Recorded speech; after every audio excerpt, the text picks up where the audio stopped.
What's up, YouTubers? Today we're going to talk about the Revo Knives Ness. This refers to the NESSMUK blade pattern, if you will, which is kind of flares out into a broad, huge belly and the leaf on top into kind of a spear point at the end. NESSMUK was the pen name of 19th century writer George Washington Sears, which was borrowed from a young Indian boy who taught him to hunt, fish, and camp. And the name NESSMUK, I guess roughly translated, meant wood drake, aka wood male duck. So that's where you get your name NESSMUK, going back to 1820s, roughly. So let's jump into this one. This is a liner lock flipper, flipper only, and it has decent action as far as flippers go. I will say the detent is a little bit light. It's easy enough to fail it, and also being a kind of a fairly heavy blade. So that's just one of the things to watch out for. This knife has a 3.45 inch blade of D2 steel. It weighs 4.1 ounces and it prices at $66. This particular variant that I have does have Coyote Brown micarta, and it's only available at Knife Center, but you can get them with other G10 colors and scale options. Or I think maybe the scale options, they might all be G10, but different colorways, that sort of thing. So in terms of kind of some comparable knives, the only NESSMUK style that I have that's a folder is the Urban EDC Supply Nessie, also a NESSMUK name. This is titanium frame lock, M390, and it's in kind of a different production class. So instead of $66, that Nessie goes for $239.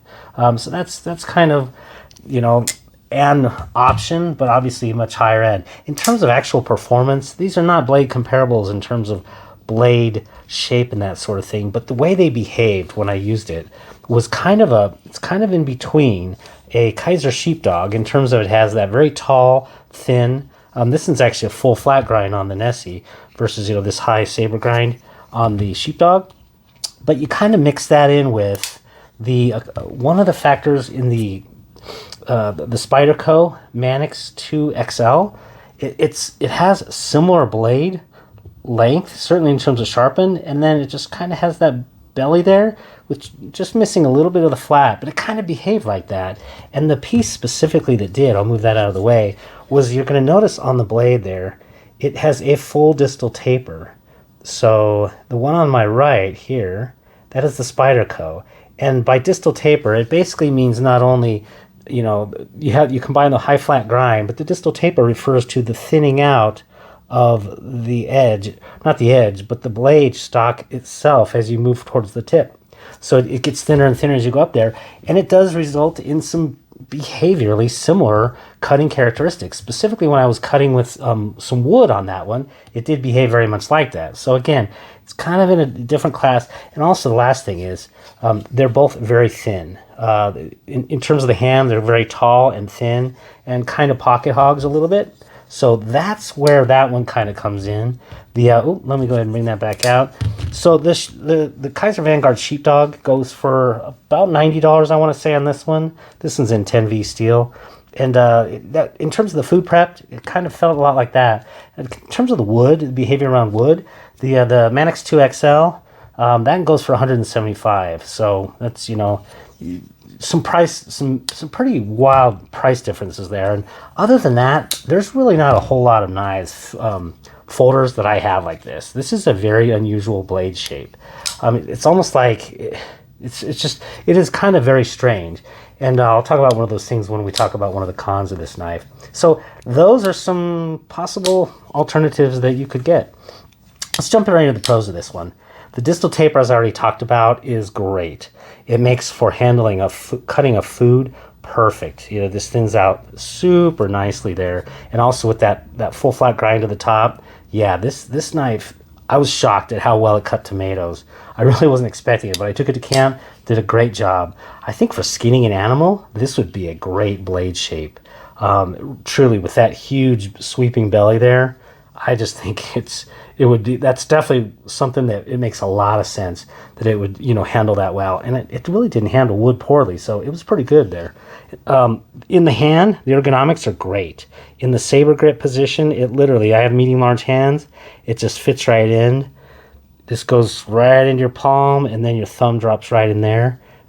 great. You can slide your thumb forward. It doesn't really need any jimping. This is just a really, really good fit for the hand, especially in that saber grip. For food use, where I talked about that, the big blade here also really doubled as a cream cheese spreader for bagels. So not only does it cut food well, it actually, with that big old blade, it's spread on cream cheese. So I definitely see the food use for this one.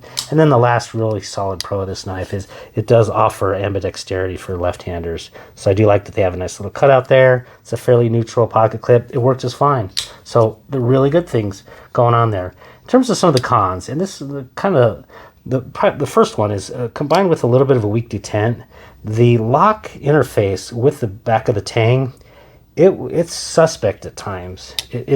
It didn't ever not like fully lock, but I will say that this was a solid one. But sometimes when you just get it open, barely half of that thin little piece there on the lock face meets up with the back of the tang, and so you don't have a lot of give there. One of those things you just got to watch out. If you give it authority, like you really commit to it, you'll see that it locks up just fine, and you get, it goes a good 40% in. But just on kind of some of the weaker ones, yeah, it definitely is not a great interface. So that matchup, I could take that off and grind it if I wanted it to.